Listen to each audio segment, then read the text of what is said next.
तो जैसा कि हमने लास्ट एपिसोड के अंदर देखा था, जो जी वैन होता है वो रोते हुए जो कियान होता है उसे बोलता है कि प्लीज़ प्लीज़ मुझे मत मारो। लेकिन हम देखते हैं कि जो कियान होता है वो जी वैन की बिल्कुल भी नहीं सुनता और वो अपने हैमर से एक ही अटैक कर जो जी वैन होता है उसे वहीं पर ही जान से मार देता है। और अब उसे मारने के बाद में जो कियान होता है वो जियांग से बोलता है कि मिस जियांग, मुझे लगता है कि जो थंडरलॉयन अलायंस है वो हमें आसानी से बिल्कुल भी नहीं जाने देने वाली है। वैसे भी इस टाइम पर हम लोग जो है वो काफ़ी बुरी तरह से इंजर्ड है, तो हमें सिटी के अंदर वापस लौटना चाहिए इससे पहले कि वे लोग जो है वो वापस आ जाए। जो सुनते के साथ ही जो जियांग होती है वो उससे बोलती है कि अंकल कियान, आपको चिंता करने की कोई ज़रूरत नहीं है, क्योंकि वैसे भी मैं पहले ही जो सिग्नल है वो सेंड कर चुकी हूँ। जल्दी ही 9 हेवन अलायंस के अंदर से कोई हमें पिक करने के लिए आ जाएगा। और अब इतना बोलते के साथ ही जो जियांग होती है वो अपने पास से 2 पिलें निकाल कर उन दोनों को देते हुए बोलती है कि ये हाई ग्रेड की रिकवर पिल है, तो एक एक पिल जो है वो तुम दोनों खा लो, इससे तुम लोग जो है वो यहाँ पर अपनी एनर्जी को रिकवर कर पाओगे। जो सुनते के साथ ही जो ये जवान होता है वो भी एक पिल को ले लेता है और एक पिल को लेते हुए अपने मन में सोचता है कि अगर इस सिंगल पिल की बात की जाए तो ये कम से कम 50,000 युआन की होगी। ऐसा लगता है कि सच में 9 हेवन अलायंस जो है वो काफ़ी ज़्यादा अमीर है। और अब इतना सोचते के साथ ही जो कियान और जो ये चुआन होता है वो दोनों एक एक पिल जो होती है वो खा लेते हैं, जिसे खाने के बाद में जो ये चुआन होता है वो बोलता है कि सच में ये तो काफ़ी ग्रेट आइटम है। और अब इतना बोलते के साथ ही जो ये चुआन होता है उसे अचानक से वही मोमेंट याद आता है जिस टाइम पर थंडरलॉयन अलायंस के लीडर ने ये चुआन को लात मारी थी। जिसे याद करने के बाद में अब जो ये चुआन होता है वो जियांग से बोलता है कि मिस जियांग, आपने अपना जो ठंडा सोनिक अटैक था जो कि थंडरलॉयन अलायंस के लोगों के खिलाफ इस्तेमाल किया था, क्या आप उसका इस्तेमाल जो है वो मेरे खिलाफ कर सकती हो। और अब ये चुआन की इस बात को सुनने के बाद में जो जियांग होती है वो ये चुआन से बोलती है कि ओ, मुझे लगता है कि शायद तुम मेरी जो साउंड वेव अटैक है उसका इस्तेमाल कर जो अपनी मूवमेंट स्किल है उसे ट्रेन करना चाहते हो, क्या मैं सही कह रही हूँ। जो सुनकर ये चुआन जो होता है वो हमें सर हिलाते हुए अपने मन में सोचता है कि अगर शैडो स्टेप टेक्निक की बात की जाए तो वो एक स्क्रॉल बेस स्किल है, अगर मैं उसे इम्प्रूव करना चाहता हूँ तो उसके लिए मुझे कंटिन्यू प्रैक्टिस जो है वो करनी होगी। और इस टाइम पर सबसे बड़ी प्रॉब्लम की बात यह है कि अगर मोमेंट टाइप स्किल की बात की जाए तो मेरे पास में केवल एक ही स्किल है। अगर मेरा सामना जो है वो किसी रियल एक्सपर्ट से हो जाता है तो जो मेरी स्पीड है उससे मैं उसका सामना जो है वो नहीं कर पाऊंगा, जिसका मुझे बहुत ही बैडली सफ़र जो है वो करना होगा। तो अगर मैं इस प्रकार की जो सिचुएशन है उससे बचना चाहता हूँ तो उसके लिए मुझे अपनी जो स्किल है उसे अपग्रेड करने का तरीका ढूंढना होगा।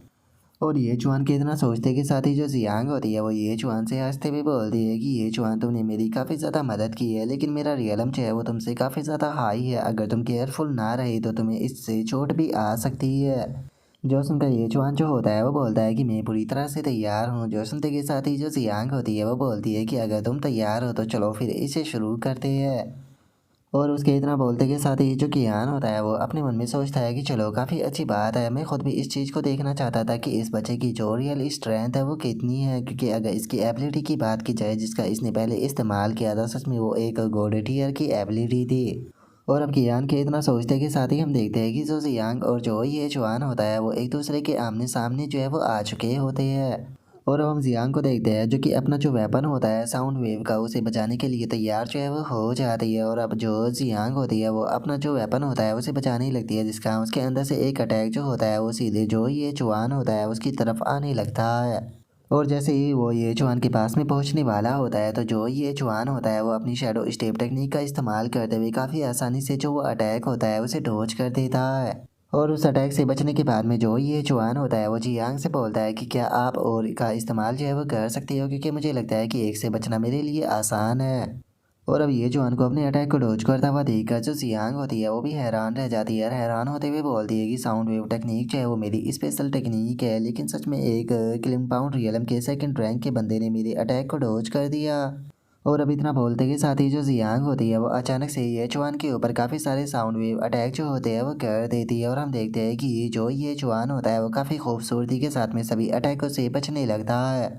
और हम देखते हैं कि इस चीज़ को देखकर जो ये जुआन होती है उसे काफ़ी गुस्सा आने लगता है, और वो साउंड वेव को एक एरो की तरह खींचने लगती है और अगले ही पल ये जुआन के ऊपर बहुत सारे जो साउंड वेव अटैक होते हैं उन्हें शूट कर देती है। और इस चीज़ को देखने के बाद में जो कियान होता है वो भी थोड़ा घबराने लगता है, और घबराते हुए बोलता है कि ऐसा लगता है कि मिस जियांग जो है वो थोड़ा सीरियस हो चुकी है, अगर उन्होंने गलती से ये जुआन को मार दिया तो काफ़ी प्रॉब्लम हो जाएगी। और उसके इतना बोलते के साथ ही हम जो ये जवान होता है उसे देखते हैं जो कि अपनी ऑरा को रिलीज करता है और अपनी ऑरा को रिलीज करते हुए सभी अटैकों से बहुत ही खूबसूरती के साथ में बचने लगता है। और इस चीज़ को देखने के बाद में जो कियान और जियांग होती है वो दोनों ही काफ़ी ज़्यादा हैरान रह जाते हैं। और वहीं दूसरी तरफ हम ये जवान को देखते हैं जो कि बिल्कुल किसी स्नेक की तरह बहुत ही आसानी से जो अटैक होते हैं उन सभी से बच रहा होता है। और बचते बचते जो ये जवान होता है वो अचानक से एक जगह पर आकर रुक जाता है और हम देखते हैं कि एक अटैक जो होता है वो सीधे जो ये जवान होता है उसकी तरफ आने लगता है। और अब उस अटैक को अपने इतने ज़्यादा पास में देखकर ये जवान उससे बचने के लिए अपना जो वेपन होता है उसे निकाल लेता है। और हम देखते हैं कि ये जवान जो होता है वो फाइनली उस अटैक को भी रोक लेता है जिसका वो काफ़ी पीछे भी हट जाता है। और अब जो ये जवान होता है वो खुश होते हुए बोलता है कि फाइनली वो फीलिंग आ गई। और ये जवान के इतना बोलते ही उसके पास में नोटिफिकेशन आती है जिसमें कि बताया जाता है कि तुम्हारी शैडो स्टेप टेक्निक जो है वो लेवल 2 पर जा चुकी है, जिस कारण जब तुम इसे एक्टिवेट करोगे तो 1 मिनट के लिए तुम्हारी एजिलिटी जो है वो 40% इंक्रीज हो जाएगी। और सिस्टम के इतना बोलते के साथ ही हम जियांग को देखते हैं जो कि गुस्से में एक और अटैक बनाते हुए बोलती है कि चलो वापस से शुरू करते हैं। जो सुनते के साथ ही जो कियान होता है वो भागते हुए आगे आ जाता है। और वो आगे आते हुए जो जियांग होती है उसे रोकते हुए बोलता है कि मिस जियांग प्लीज़ आपको शांत हो जाना चाहिए, ये बस एक ट्रेनिंग है, आपको इतना ज़्यादा गुस्सा करने की कोई ज़रूरत नहीं है, वैसे भी हमारे लोग आ चुके हैं। और कियान के इतना बोलते के साथ ही हम देखते हैं कि वहाँ पर दो बंदे जो होते हैं वो आ जाते हैं जो कि जियांग से माफ़ी मांगते हुए बोलते हैं कि मिस जियांग हमें माफ़ कर देना, हम यहाँ पर आने में थोड़ा लेट हो गए। जो सुनते के साथ ही जो जियांग होती है वो भी अब शांत होने लगती है और शांत होते हुए बोलती है कि चलो कोई बात नहीं, वैसे भी जो थंडरलॉर्ड अलायंस है वो हमारे लिए अब जल्दी से प्रॉब्लम जो है वो क्रिएट करने वाली नहीं है, तो चलो अब वापस चलते हैं। जो सुनकर जो कियान होता है वो बीस्ट की जो खाल होती है उसे उठाकर जाने लगता है। तभी जो जियांग होती है वो ये चुआन से बोलती है कि ये चुआन क्या तुम हमारे साथ में सिटी के अंदर नहीं चलोगे।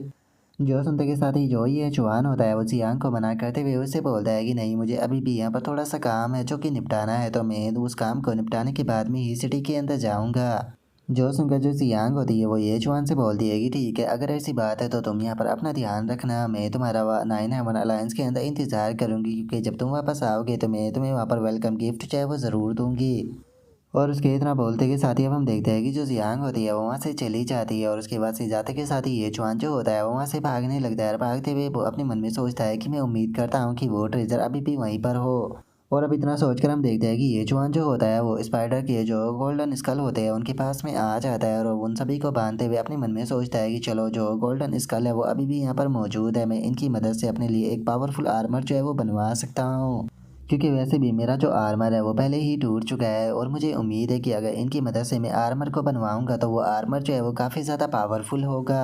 और अब ये चुआन के इतना बोलते के साथ ही हमारा व्यू जो होता है वो ये चुआन के घर के ऊपर आ जाता है, जहाँ पर कि ये चुआन जो होता है वो अपने घर पर आ चुका होता है। घर पर आने के बाद में ये चुआन जो होता है वो गेट को ओपन करते हुए बोलता है कि मॉम डैड मैं वापस आ गया। और अब इतना बोलते के साथ ही जो ये जवान होता है वो जैसे ही अपने घर के अंदर देखता है तो वो हैरान रह जाता है क्योंकि उसके घर का सारा सामान जो होता है वो टूटा फूटा पड़ा होता है। और अपने घर के ऐसे नज़ारे को देखने के बाद में जो ये जवान होता है वो भी काफ़ी ज़्यादा घबराने लगता है और घबराते हुए बोलता है कि मॉम डैड आप कहाँ पर हो, आखिर यहाँ पर क्या हुआ है। और अब इतना बोलते के साथ ही जो ये जवान होता है उसका ध्यान जो होता है वो अपनी जो फैमिली फ़ोटो होती है उसके ऊपर जाता है जो कि टूटी पड़ी होती है। और अब इस चीज़ को देखने के बाद में हम देखते हैं कि जो ये जवान होता है वो गुस्से से पागल होने लगता है और गुस्से से चिल्लाते हुए बोलता है कि पक्का ये काम जो है उस बास्टर्ड किंग लोंग का ही होगा। लेकिन अभी भी सबसे मेन बात यह है कि आखिर जो किंग लोंग है वो मेरे पेरेंट्स जो है उन्हें लेकर कहाँ पर गया है। अगर मेरे पेरेंट्स को कुछ भी हुआ तो किंग लोंग मैं तुम्हें चिंता नहीं छोड़ूंगा, मैं तुम्हें जान से मार दूंगा। और अब ये जवान के इतना बोलते के साथ ही हमारा आज का जो एपिसोड होता है वो यहीं पर ही कंप्लीट हो जाता है। तो नेक्स्ट एपिसोड के अंदर देखिए कि आगे क्या होता है। अगर आप लोगों को वीडियो अच्छी लगी हो तो लाइक करना, चैनल को सब्सक्राइब करना। मैं मिलता हूँ नेक्स्ट एपिसोड के अंदर, तब तक के लिए बाय बाय गाइस।